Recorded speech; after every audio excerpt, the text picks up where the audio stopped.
இருப்பாராக.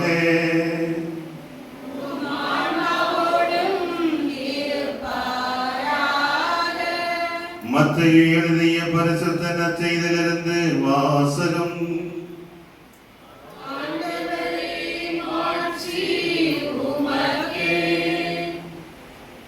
அதிகாரம் 19, இறை வசனங்கள் 13 15 முடிய.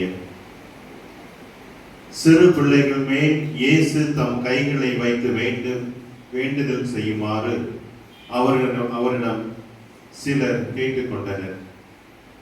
சீடரோ அவர்களை அதட்டினர்.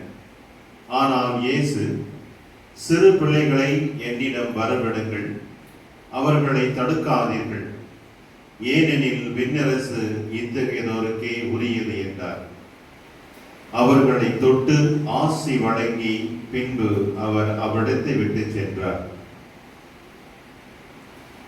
இது கிறிஸ்துவின் நற்செய்தி.